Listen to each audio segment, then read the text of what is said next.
신앙생활을 하면서 성령 체험을 뜨겁게 한 사람의 경우 하나님께서 부으신 그 은혜의 자리에서 나와 세상을 바라보면 그 세상이 참 그토록 아름답게 보인다는 간증들을 종종 하곤 합니다. 저는 초등학교 5학년 때 처음 성령 체험을 하고 그 기도원에서 밤사이 기도하고 저녁에 나와 그 밤하늘을 보았을 때 그 아름다움을 결코 잊을 수가 없습니다. 초등학교 5학년짜리가 뭐 알면 세상의 아름다움을 뭐 얼마나 크게 알겠습니까? 그런데 하나님 앞에 정말 사소한 죄까지 다 고백해내고 믿음으로 주님 앞에 삶을 헌신했던 그날에 하나님이 보여주신 세상은 정말 아름답다라고 하는 것을 기꺼이 깨달을 수 있을 만큼 충분한 은혜였습니다. 말씀을 준비하면서 그날을 아주 오래전 일이지만 그날을 다시 한번 묵상해 보면서 하나님이 나를 뜨겁게 만나주시는 은혜의 날, 하나님의 역사가 내 삶 가운데 새롭게 이루어진 날, 다시 말해서 내 안에 있었던 그 연약함들을 하나님이 깨끗하게 드러내시고 하나님이 우리를 창조하셨을 때의 그 원형의 모습에 가깝게 나를 회복하셨을 때 나만 새로워지는 것이 아니라 하나님이 이 땅 가운데 피조하신 모든 것 속에 하나님이 아름답게 지어놓으신 그 모든 것들을 볼 수 있는 그 영적인 시력이 회복되는 것은 아닐까라는 생각을 해보았습니다. 성경을 보면 하나님이 원래 이 땅을 만드셨을 때 그 태초의 세상은 하나님 보시기에 어떤 세상이었습니까? 보시기에 좋았더라의 세상입니다. 그런데 그 보시기에 좋았더라라고 하는 그 세상이 오염되어지고 파괴되고 또 하나님의 심판 가운데 온 땅이 물로 휩싸인 바 되어서 다 쓸어버린 바 되어지는 사건에 이르기까지 그 하나님의 심판을 놓인 세상, 그 아름다움을 망쳐버린 것이 있다면 결국 죄 아니겠습니까? 우리 창세기 말씀을 보면서 우리는 더욱더 본질적인 주제, 그 죄와 죄를 구속하신 예수 그리스도를 깊이 발견하여서 하나님이 우리를 사랑하셔서 세상의 아름다운 것들로 우리의 삶에 이 주신 것들을 누리기까지 우리의 삶이 회복되어진 은혜를 갈망하며 그런 은혜를 소망하며 우리가 말씀을 대면하여야 할 것입니다. 26절에 보면 이렇게 말씀이 시작되고 있죠. 하나님이 이르시되. 여러분, 창조의 사건은 하나님이 이르시되로 시작되는 사건입니다. 그런데 하나님이 이르시되라고 말씀하시니 그 결과가 어떠하더라 라고 말씀하고 있습니까? 하나님이 이르시되라고 하는 것은 이미 3절에부터 시작되었죠. 첫날부터 여섯째 날에 이르기까지 하나님은 이르시되라고 하는 것을 통해서 창조의 역사를 여셨습니다. 그 결과는 그대로 되니라의 은혜입니다. 여러분, 하나님이 말씀하신 것, 하나님이 이르시되라고 선포한 그 모든 것들은 그 어떤 것도 존재하게 됐고 가능하게 됐고 이루어졌다는 것입니다. 우리가 창세기 말씀을 읽을 때는 출애굽의 역사와 연관하여서 생각하는 것이 좀 우리의 말씀을 깊이 들여다보는 이해도를 높이는 기준이 된다고 말씀드렸죠. 여러분, 출애굽한 이스라엘 백성들, 여러분, 이들이 출애굽할 때 아무것도 사실 바라보고 소망할 것이 없는 채로 애굽에서 빠져나왔다고 해도 과언이 아닙니다. 물론 하나님께서 출애굽할 때 애굽 사람들의 손에 있던 여러 보배로운 것들과 또 가축과 여러 가지 것들을 다 이끌고 나왔지만 여러분, 광야에서 그 많은 것들이 무슨 소용이 있겠습니까? 그들이 붙들고자 했던 것은 사실 그들의 손에 있는 은금 패물도 아니었을 겁니다. 그들의 가축도 아니었고 사람도 아니었을 겁니다. 그들이 지금 하나님의 약속을 따라서 그 가나안 땅, 하나님이 약속하신 그 땅을 향해 나아갈 때 그들의 삶에서 붙잡아야 될 유일한 것이 있다면 무엇이었을까요? 말씀이죠. 하나님이 말씀하셨고 하나님이 말씀하신 실제를 불기둥과 구름기둥으로 보며 그 말씀을 좇아서 가나안 땅을 향해 나아가고 있습니다. 그들이 출애굽하면서 제일 먼저 떠올렸던 사람이 있다면 아브라함일 것입니다. 하나님이 우리로 애초에 살게 하셨던 그 믿음의 선조된 아브라함의 때부터 약속하신 그 땅에 우리가 다시 돌아갈 수 있도록 하나님이 일하시는구나.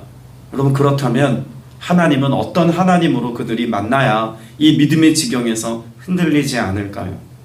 아브라함에게 언약하신 것을 성취하시는 하나님입니다.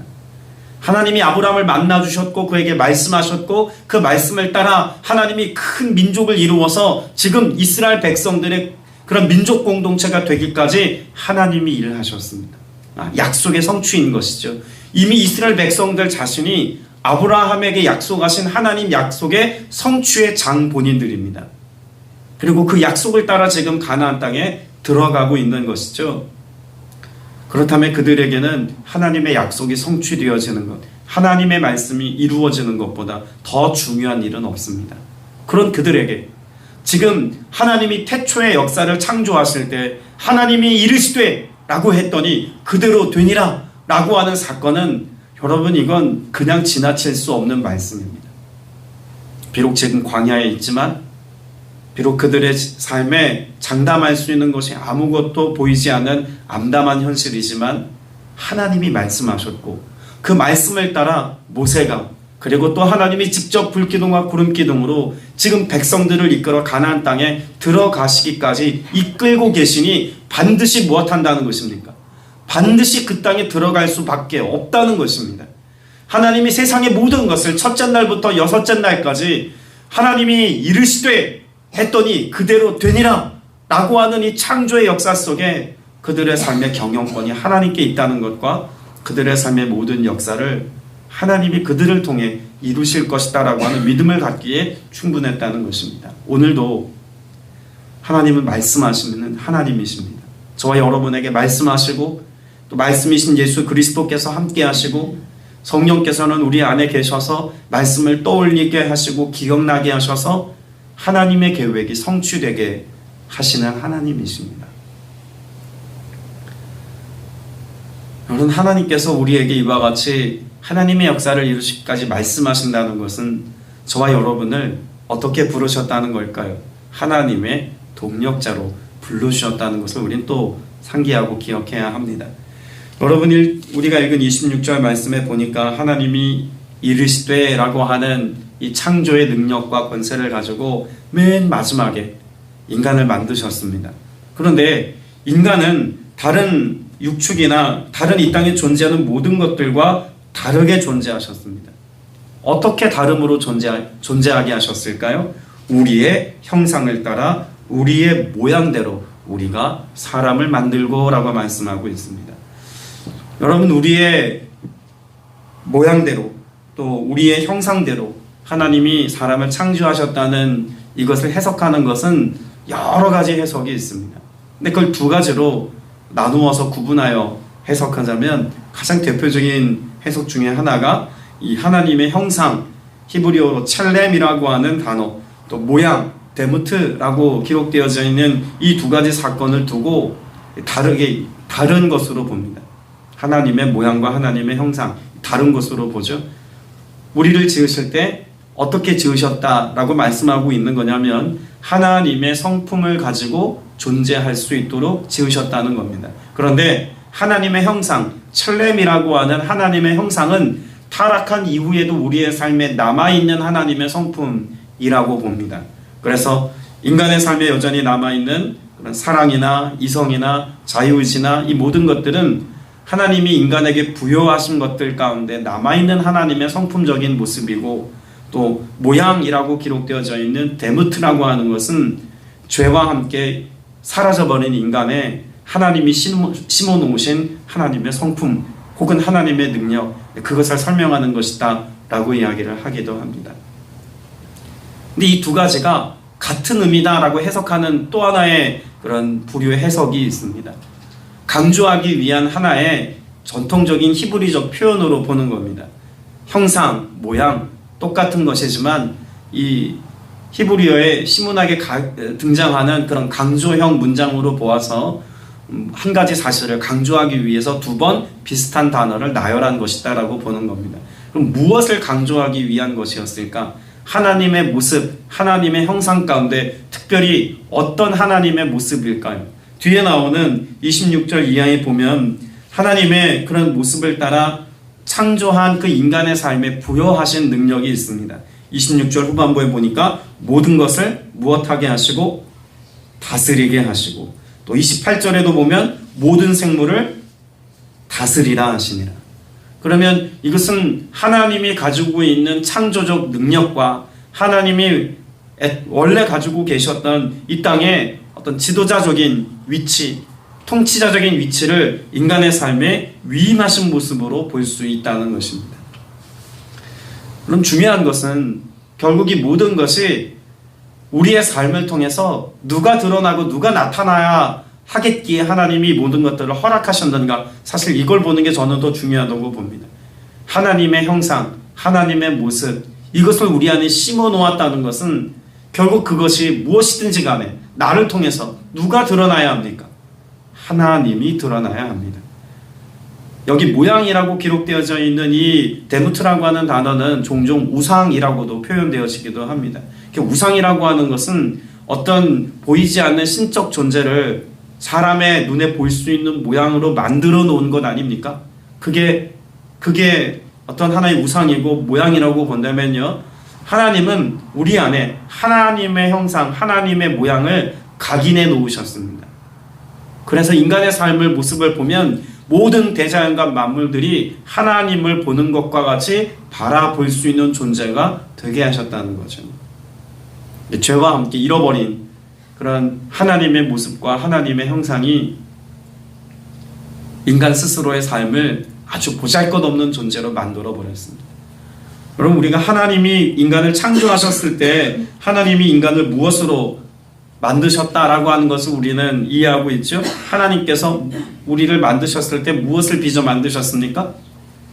흙을 빚어 만들었다고 우리는 보통 이해를 합니다. 그런데 사실 그거는 반은 맞고 반은 틀린 번역입니다. 창세기 2장 7절에 하나님이 우리 인간을 만드셨을 때 아파르, 민, 하마다, 하다마라고 하는 이 단어를 가지고 설명할 때는 땅의 먼지를 가지고 인간을 만드셨다라고 그렇게 표현을 해야 맞습니다. 그러니까 흙이라고 표현된 것도 맞지만 그 흙에 흩날리는 먼지를 가지고 인간을 만드셨다고 번역을 해야 사실 더 정확한 번역이라는 말이죠. 그러면 한번 생각해 보십시오. 인간이 티끌과 같다라고 하는 표현이 더 정확한 표현이라고 저는 봅니다. 그럼 티끌 같은 존재들입니다. 죽으면 우리 인간의 삶의 육신은 결국 티끌과 같이, 먼지와 같이 사라져버리는 존재 아닙니까? 그런데 그와 같은 존재를 하나님이 손대셔서 하나님이 만드시고 하나님이 함께 하시니 그 존재가 하나님처럼 되었더라. 여러분, 이건 정말 놀라운 권능과 기적의 역사를 인간의 삶에 하나님이 부여하신 사건입니다. 이것을 우리의 삶에 오늘 적용해 본다면요, 내 안에 창조주의 능력을 갖고 계신 그런 하나님의 성령께서 우리와 함께 하실 때 우리는 하나님의 형상과 하나님의 모양을 회복하여서 하나님의 능력을 가지고 살아가는 존재가 될 수 있습니다.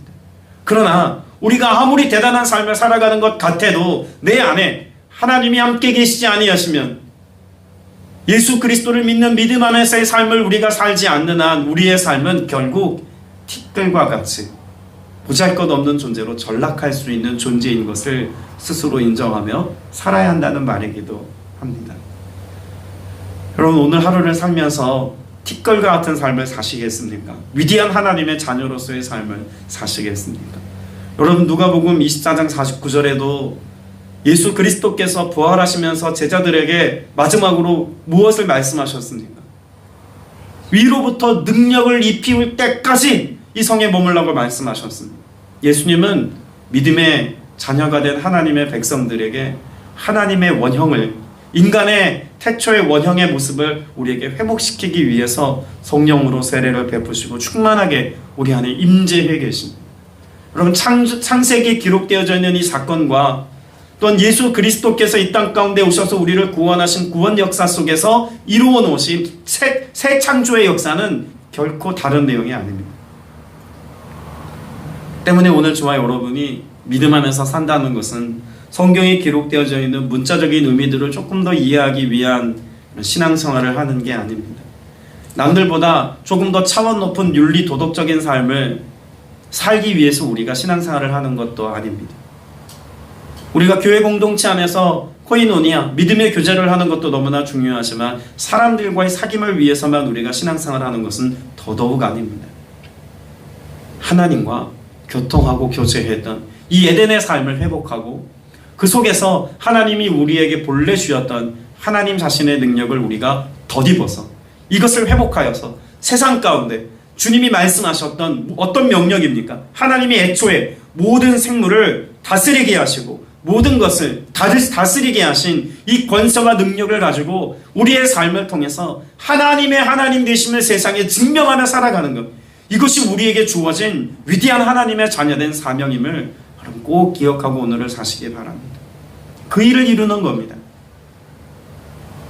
어떤 분들 가끔 표현하는 것처럼 죽지 못해 삽니다. 여러분, 우리의 삶은 그렇게 하찮은 인생이 아닙니다. 평생을 살아가는 동안 우리의 호흡이 멈추어지지 않는 이상 우리 복음을 전하고 예수 그리스도의 영광을 나타낼 수 있는 존재로 지음받았습니다. 하나님이 함께 하시면 그 일은 언제나 되어짐의 역사인 줄로 믿습니다. 그러나 이 일을 그저 우리에게 하나님께서 맡겨 놓으시고 던져 놓으시고 하나님이 아무것도 하지 않으신다, 뭐 그런 의미는 아닙니다. 우리에게 하나님의 형상을 각인하여 심어 놓으시고 우리에게 모든 것을 다스리게 하고 맡기셨지만 여러분, 그 안에는 우리가 모든 것을 다 하고 하나님이 관리 감독하신다 이런 의미가 아닙니다. 하나님이 앞서 일하시고 우리가 그 사역을 뒤따라간다는 의미가 있습니다. 그것을 어디서 발견할 수 있냐면요, 하나님의 창조 기사를 보면 첫째 날부터 여섯째 날까지 하나님께서 일하신 그날의 역사를 어떻게 묘사하고 있을까요? 우리는 하루를 생각하면 아침이 되고 저녁이 되니 라고 하는 시간 개념으로 이해를 해야 창세기 1장이 더 옳게 보입니다. 그런데 창세기 1장의 말씀을 보면 첫째 날부터 여섯째 날까지 그 모든 하나님의 행하신 창조 역사를 어떻게 표현하고 있습니까? 저녁이 되고 아침이 되니 라고 말합니다. 여러분, 여기엔 아주 놀라운 하나님의 비밀한 것을 사실 감추어 놓았다고 해도 과언이 아닙니다. 유대인들의 사고에 하루의 첫 시간은 언제를 하루의 첫 시간으로 여겼을까요? 탈무드에 보면 하루의 시작은 밤하늘의 별이 3개 이상 보이면 하루가 시작되었다라고 이해하는 것이 유대인들 히브리적 사고입니다. 그러니까 하루의 시작은 별이 3개 이상 보이는 그때로부터 하루가 시작된다고 보는 거죠. 그러면 그때는 밤입니까? 아침입니까? 밤입니다. 별이 3개 이상 보이는 것은 어두워져야 가능하죠. 그럼 밤부터 하루가 시작이 됩니다. 그런데 우리의 상식으로 보면 밤은 우리에게 어떤 시간입니까? 쉽게 말하면 잠자는 시간입니다. 내가 하던 일을 다 멈추고 내가 편안히 잠드는 시간, 그때가 하루의 시작이라고 보기 어려운 시간이죠. 네, 그때를 유대인들이 하루의 시작으로 본 이유가 있습니다. 우리가 잠든 사이에 누가 일하신다는 겁니까? 하나님이 그때 일하시는 시간입니다. 그러니까 하루의 시작은 내가 일하는 것부터 시작하는 것이 아니라 하나님의 일하심으로부터 시작하는 것이 하루의 시작입니다. 그럼 시편 127편 2절의 말씀을 우리는 잘 압니다. 일찍 일어나고 늦게 누우며 수고의 떡을 먹음이 헛되도다. 여호와께서 그 사랑하는 자에게는 무엇을 주시는도다? 잠을 주시는도다. 여러분, 이 말씀을요, 제가 원어 성경에 가깝게 번역해서 다시 읽어드리겠습니다. 일찍 일어나고 늦게 누우며 수고의 떡을 먹음이 헛되도다. 여호와께서 그 사랑하는 자가 잠든 사이에 주신다. 잠이라고 하는 어떤 잠들게 하고 뭔가 잠자는 컨디션에 대해서 지금 말씀하는 게 아니라 잠든 사이에 주신다 라고 표현하고 있는 게 맞습니다. 그럼 잠든 사이에 주십니다 라고 하는데 뭘 주실까요? 그 앞에 기록되어져 있는 수고의 떡을 먹음이 헛되도다 라고 하는 말씀이 앞에 있죠. 그럼 우리가 잠든 사이에 하나님 무엇 하시겠다는 겁니까? 수고의 떡을 먹도록 하나님이 예비하여 주시겠다는 말씀의 의미가 더 강조된 내용이 시편 127편 2절의 말씀입니다. 그럼 하루가 시작될 때 내가 그 하루의 시작을 열면서 내가 열심히 수고하고 일해야 그 보상으로 이 하루의 삶에 영위할 것들을 누리는 것이 아니라 내가 잠든 그 사이, 내가 쉴 때 도리어 하나님은 앞서 오늘 하루의 삶에 필요한 것들을 위해서 행하시고 일하시고 공급하시겠다는 것입니다. 그 대표적인 게 만나 아닙니까? 그들이 잠든 사이에 그 새벽에 하나님께서 이슬과 같이 그렇게 만나를 그들의 삶에 허락하셔서 먹게 하셨습니다. 잠든 사이에 하나님의 일하신 것입니다. 그것은 비단 이스라엘 백성들이 광야를 지날 때에만 하나님이 허락하신 은혜가 아니라 오늘을 살아가는 우리의 삶의 태도이기도 해야 한다는 말입니다. 오늘의 삶에 내가 나를 책임지고 산다고 여기면 우리의 인생은 피곤하기 짝이 없습니다. 그러나 오늘 이 하루를 사는 여러분의 삶을 누가 돌보십니까? 하나님이 이 하루의 시작을 여시고 앞서 일하시고 앞서 행하시고 우리가 나아가기 전에 피할 길을 예비하시고 우리의 필요를 아시는 하나님께서 이미 그 모든 것들을 예비해 두셨다. 여러분, 이것이 우리를 향한 하나님의 긍휼이자 자비이자 사랑이고 돌봄인 것입니다. 사랑 안에서 오늘을 시작하고 사는 것입니다. 오늘 저와 여러분은 그런 하나님의 돌봄 속에 살아갑니다. 그래서 하나님은 어떤 하나님이라고 성경에 말씀하고 있을까요? 졸지도 아니하시고 주무시지도 아니하신다라고까지 말씀합니다. 하나님은 우리를 향하여서 당신의 시선을 단 한순간도 떼지 않기를 원하십니다. 여러분, 기억하십시오. 우리가 분명 하나님의 형상과 모양을 따라 창조된 대단한 존재들인 것도 맞습니다. 그리고 하나님께서 우리에게 다스림의 권세와 능력도 허락하셔서 하나님 자신의 능력과 하나님 자신을 우리에게 선물로 주기도 하셨습니다. 그리고 그 일들을 가지고 하나님의 영광을 나타내는 사역도 감당하라고 하셨습니다. 그러나 우리를 고아처럼 홀로 이 일들을 감당하라고 등 떠미시는 하나님은 아니십니다. 앞서 행하시고 내가 가는 길을 너희도 따라와 라고 말씀하시는 주님이십니다. 그렇게 오늘도 주님이 걸어가신 십자가의 길 주님 바라보고 주님 의지하여서 이 일하를 사심으로 승리의 삶을 사는 복된 저와 여러분 다 되시기를 주님의 이름으로 축복합니다. 기도드리겠습니다. 은혜가 풍성하신 아버지 하나님, 오늘도 주께서 합당한 말씀으로 우리에게 역사하시사 주님의 형상과 주님의 모양을 따라 창조된 하나님의 소유된 백성인 것을 깨닫게 하시니 감사드립니다. 하나님의 능력을 가지고 오늘을 살아가기를 원합니다. 하나님의 권세를 가지고 오늘을 살아가기를 원합니다. 성령의 충만함으로 덧입혀 주시옵고 그 능력을 가지고 하나님이 우리를 새 창조하신 그 권능의 역사 가운데 오늘 이 하루 주님의 뜻을 이루며 살기에 부족함이 없는 복된 날 되게 하여 주시옵소서. 주께서 그 선하심으로 오늘 우리의 삶을 이끄시고 인도하심에 감사드립니다. 홀로 영광 받아 주옵소서. 예수 그리스도 이름으로 간절히 기도드렸사옵나이다. 아멘.